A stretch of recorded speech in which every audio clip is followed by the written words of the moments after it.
Hey guys, it's Barry again with Barry's 8-Track and Classic Car Radio Repair, and today's demonstration is going to be on, what's this? Another 1970 Challenger unit.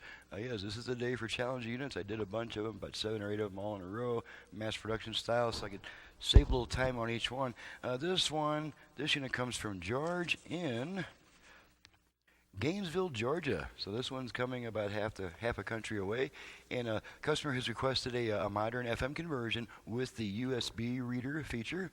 And he requested it also to be wired to his original connectors, which can be done, except that it does force common ground mode, and as a result, we don't get too much increased audio output power. It'll be maybe just a little bit more powerful than the original radio, but we do get FM, we get great, much better signal reception and sound quality. And since this is a conversion, it gave me the chance to put my own 8-track preamp in there, and so this is really also a demonstration of how much better I can make the 8-track sound if you're doing a full conversion with or without the original speaker connectors. Ordinarily, it's connected to a harness, and the customer does some rewiring, but we can also rewire to your original connectors with a little bit of a penalty in power output. So let's go ahead and turn the radio on. And I've got all 5 of we are on FM at the moment. I've got all 5 of these stations preset, so let's go ahead and run through all of them real quick. So let it go. About a meeting he took during the camp. Well, owning a bullfrog spa can be. Okay, so that one looks like that one drifted a little bit. So we'll just reset that. $99. And there we go with that. Okay, now to flip from AM and FM, between AM and FM, we just turn the radio off and then right back on within about half a second. So we go off, on, and now we're on AM. And we'll just make sure we pick up the 2 or 3 AM stations in my area.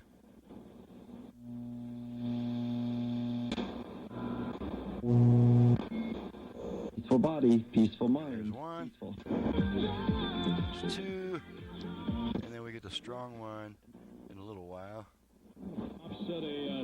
And there's our strong station. I guess the strongest AM station in any town is going to be the baseball game. Okay, so we'll just go back to FM just because it's kind of nice being on FM. Okay, now we're going to go ahead and test our balance control. Let's bring our speakers output level meters into the picture so we can see what we're doing with that. And we're just going to rotate our balance. You can see both speakers are working. Going to rotate our balance control all the way left, all the way right, left, right. Okay.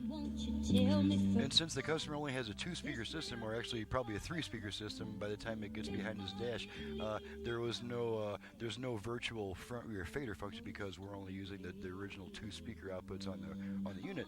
So let's go ahead and pop an 8-track in there. Let's bring our unit back into the foreground. Gonna pop an 8-track in there, and I'll give you a couple seconds to hear what the radio sounds like.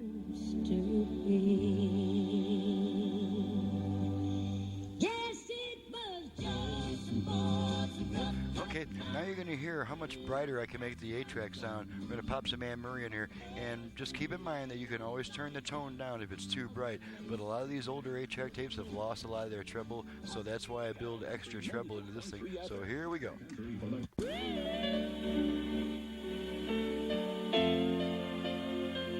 And the customer has his track change plunger, so I'm just going to use a little metal rod to change tracks here a few times. Let's go ahead and test between songs, make sure there's no crosstalk.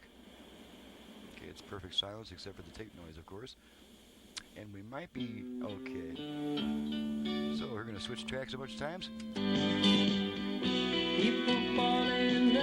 Now that 8-track might sound a little shrill, so we'll just back off that tone. Now it sounds more like an 8-track.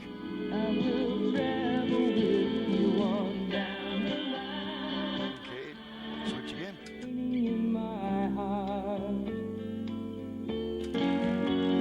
These are the things love is made of, and will always till I blame myself for. Okay, just want to keep in mind that there's plenty of treble, probably too much. Just turn the tone control to where it sounds good to your ears, and then when you get a hold of a really old tape that's lost a lot of its treble, you're going to be glad You can crank the treble up. Okay, so that concludes the test. Everything is working properly. She's ready to go back to the customer, and I'm ready to get on to the next video. Today's doing nothing but videos.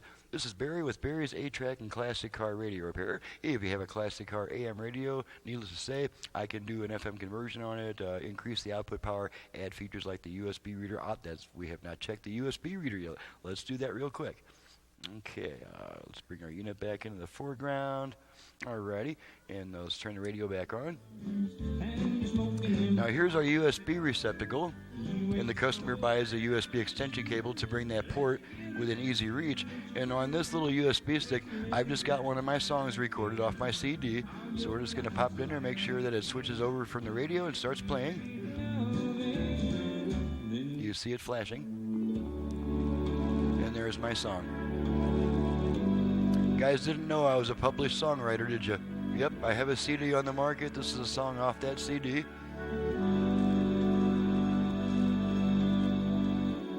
Rainy day, so much to say, sleep the day away. Okay, we're going to pull the stick out. The radio should come right back on. And there we go. Okay, so now we are fully tested and ready to go back to the customer. So I'm going to finish my little lead out. This is Barry with Barry's 8-track and classic car radio repair. You already know what I do, so if you got a unit you want it done to, get it with me. My website is in the description below, and my number is 928-533-9666. Thank you very much for watching and listening. We'll see you next time.